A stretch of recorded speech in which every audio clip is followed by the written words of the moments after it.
Something has changed in the Yellowstone universe, and it's not just another spin-off. This time, it's something deeper, darker, and far more emotional. The Madison, once thought to be a quiet offshoot, has now evolved into what fans are calling the true sequel to Yellowstone. A story not about power or land, but about the price of legacy and the ghosts that refuse to die with it. As Taylor Sheridan leaves Paramount behind, the question burning in every fan's mind is this: what does this new beginning mean for the end of the Yellowstone saga? The Yellowstone universe was never meant to fade quietly. From the moment Taylor Sheridan crafted the first episode, we knew this world, of dust, dynasty, and desire, would not go gently. But after years of betrayal, bloodlines, and battles for land, no one expected the Dutton legacy to end with so many unanswered questions. Then came the surprise, the Madison. Not a continuation by name, but by spirit. It's being whispered in every fan circle that this series isn't just a story about a grieving New York family, it's a mirror held up to the Duttons themselves, showing what happens when the weight of a family's empire collapses. What makes the Madison so special is the timing. Just as fans began mourning the possible death of the Yellowstone world, Taylor Sheridan left Paramount, a move that sent shockwaves through Hollywood. One by one, the spin-offs stalled, projects shelved, ideas frozen mid-production. But then, one name remained untouched: the Madison. Against all odds, this series pushed forward, carrying the flame Sheridan lit years ago. Fans were stunned. Was this his final gift to the Yellowstone universe before walking away? Or was it something even more personal, a story that only he could tell, even if it meant telling it under a new banner?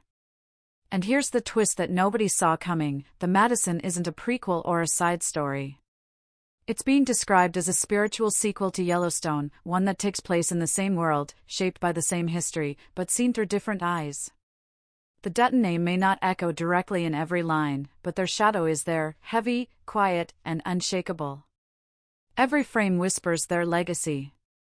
Every character walks the same emotional edge of love, loss, and survival that defined the Duttons for years. Now, let's talk about that release date that set the fandom on fire: January 1st, 2026. The very first day of a new year, a clean slate, but also a bold statement. It's as if Sheridan is saying, this is the next chapter. Everything before was just the beginning. And even though Paramount and Sheridan's partnership may have ended in chaos, the Madison proves that the universe he created is too powerful to die quietly. Yellowstone began as a story about land, but its ending is a story about people. Broken ones. Lost ones. The kind who carry their pain like a badge. What makes it even more fascinating is how the Madison flips the Yellowstone formula on its head. Instead of rough cowboys and open fields of conflict, it begins in the cold, concrete heart of New York. A family drowning in grief decides to abandon everything: their wealth, their comfort, their reputation, to find peace in the wilds of Montana. But peace, as every Yellowstone fan knows, is an illusion. The Madison River Valley doesn't care who you were in the city. It only tests who you are when there's nothing left to hide behind. And that's where the Yellowstone DNA truly shines through: the land itself. In every Sheridan story, the land is the silent judge, the unspoken god that determines who survives and who breaks. The Madison Valley becomes more than just a setting, it's a reflection of every character's emotional state. Beautiful, but brutal. Healing, but unforgiving. The perfect metaphor for legacy, because no matter how far you run, the past always finds its way home. Then there's the casting, which feels like a deliberate statement. Kurt Russell. Michelle Pfeiffer. Two Hollywood legends stepping into roles that feel haunted from the start. Kurt's character dies before the first episode even begins, a bold, gut-wrenching move that reminds us of Yellowstone's opening moments, when tragedy wasn't just a plot device but a heartbeat. His death isn't an ending, it's the spark that sends the family west, into the unknown. And just like the Duttons, this new family must face the question every Yellowstone story asks: what does it truly cost to start over? But here's the beauty of it: the Madison doesn't rely on guns or land wars to build its tension.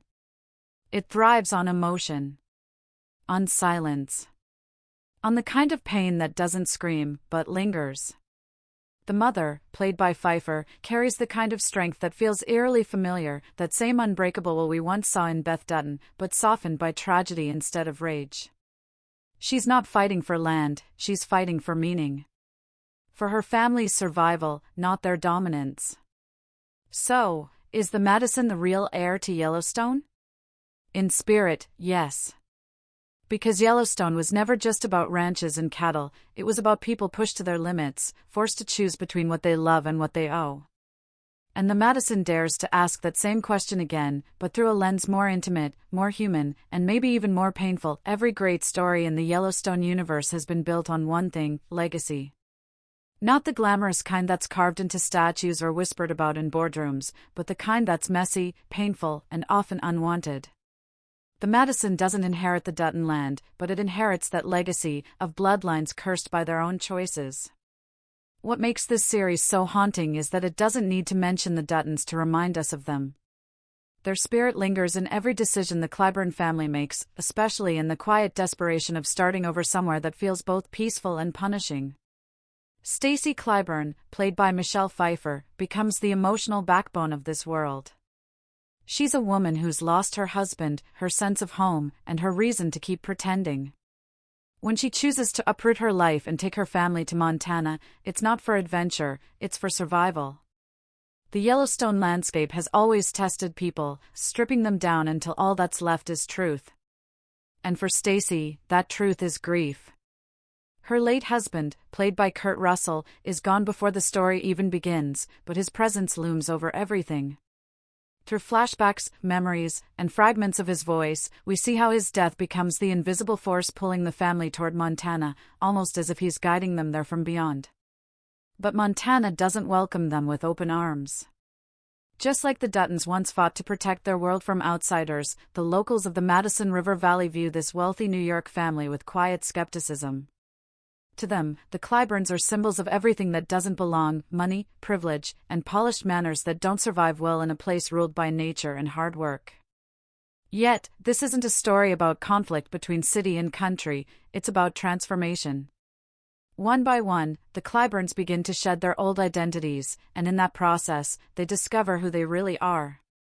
Abigail, the eldest daughter, played by Bo Garrett, mirrors Beth Dutton's raw emotion in many ways, but she's not hardened, at least, not yet. Divorced, tired, and protective of her two daughters, Abigail's struggle isn't about land or power, but about rebuilding trust, in herself, in life, and in love. And then there's Paige, played by Elle Chapman, the younger daughter who represents the clash between comfort and reality. For her, Montana is not a fresh start, it's a punishment. She's used to luxury, structure, and certainty. But here, surrounded by mountains that couldn't care less about her status, Paige must face something she's never known before: vulnerability. And it's through that vulnerability that she begins to grow, learning that control doesn't equal strength, and that sometimes breaking apart is the only way to truly rebuild. The story's most intriguing presence, however, might be Matthew Fox's character, Paul. He's not a Dutton, not a rancher, not a hero, but he's a man who knows this land better than anyone. The locals respect him, the wilderness obeys him, and yet, he's as alone as the Clyburns are lost. When he meets Stacy, their connection feels inevitable, not romantic at first, but deeply human. He understands loss. He's lived through it. And in his quiet way, he becomes a bridge between the family's old life and their uncertain new one. Fans have already begun speculating whether Paul will become Stacy's love interest, but that's not what makes his role powerful. His true importance lies in how he helps the family face the ghosts they brought with them, the emotional baggage that Montana can't cleanse but can expose. What makes the Madison stand out as a sequel isn't direct continuation, it's reflection.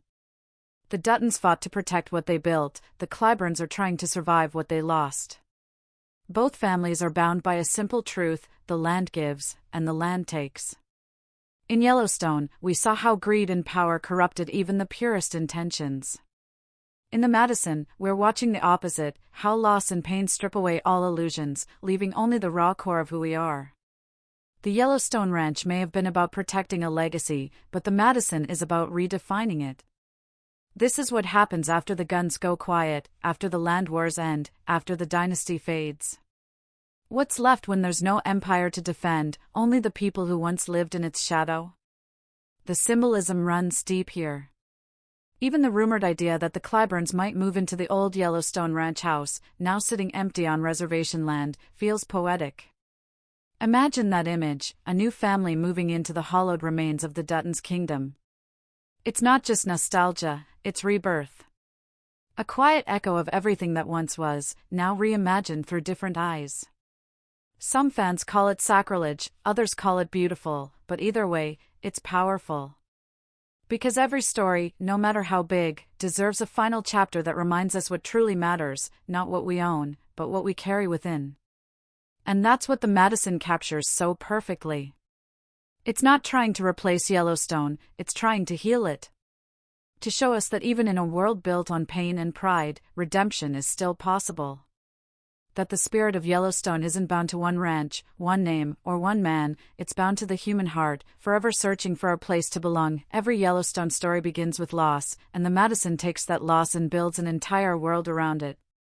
The death of Kurt Russell's character doesn't just start the series, it defines it. His absence becomes the force that drives every moment forward. In Yellowstone, John Dutton fought to keep his family and land alive. In the Madison, Stacy Clyburn is fighting to find a reason to live after everything she loved has been taken. It's quieter, more personal, and maybe even more painful.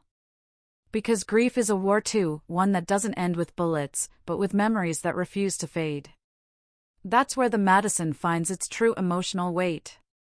It's not about the clash of power, but the clash of emotions, between those who want to forget and those who can't. Stacy tries to hold her family together, but the cracks are everywhere. Her daughters are growing apart, her faith is fragile, and the Montana wilderness keeps confronting her with reminders of what she's lost. The silence of nature is beautiful, but also cruel. It forces the Clyburns to sit with their pain. It's a kind of stillness that Yellowstone fans will recognize, that long, slow burn of emotion where every glance and pause carries more weight than words ever could. Kurt Russell's presence, though brief, lingers like a ghost. His flashbacks are rumored to be some of the most emotional moments in the show, not just because of his performance, but because they show the love that built this family before tragedy shattered it. We see him teaching his daughters lessons that will echo long after he's gone. We hear his laughter, see his wisdom, and then feel the void he leaves behind. In true Sheridan fashion, it's not death that defines him, but the way his spirit continues to shape the story. His absence becomes the heartbeat of the series, reminding us that some characters don't need to be alive to be unforgettable. And then there's Paul, Matthew Fox's mysterious Montana native. On the surface, he's just a neighbor, a guide helping a family adjust to a life they don't understand. But under that calm exterior, there's a deeper story. Some rumors suggest Paul knew Stacy's husband before he died, that they had crossed paths years ago, perhaps even shared a connection tied to the Madison Valley itself. If that turns out to be true, it changes everything. It would mean that the family's move to Montana wasn't random at all, it was destiny, or maybe fate pulling them back to the place where everything began. That's the kind of emotional layering Sheridan is known for, stories that look simple on the surface but hide entire worlds beneath. Yellowstone taught us that history always comes back to haunt the living. Every piece of land, every secret, every scar carries weight. The Madison continues that legacy, showing how grief and destiny intertwine. Even if the show never mentions the Duttons by name, their shadow feels close. The way Stacy studies the land, the way Abigail walks through the fields with that familiar stubborn fire, it all feels like echoes of a world we already know. Fans have been quick to notice certain parallels. For instance, the rumor that the Clyburn family might buy or rent the old Yellowstone ranch house is more than a nostalgic callback, it's poetic symmetry. The Duttons built their lives trying to protect that home. Now, a family broken by tragedy might use it to rebuild theirs. It's not the same story, but it's the same soil, and that makes every frame feel charged with history. You can almost imagine the ghosts of the Duttons still walking those halls, silent witnesses to the next chapter of Montana's story, but what truly sets the Madison apart is its emotional honesty. Yellowstone was built on the weight of legacy, fathers and sons clashing over inheritance, love, and loyalty. The Madison is about what happens when legacy ends, when all that's left is the question, who am I without what I've lost? It's a story about stripping away everything until only truth remains. And that's where its real suspense lies, not in gunfights or political wars, but in emotional survival. The beauty of the Madison is how it uses contrast. The serenity of nature against the chaos of grief. The stillness of Montana against the noise of a broken heart. Every moment feels like a quiet test. Will this family bend or break? Will they heal, or will the land consume them the way it did so many before?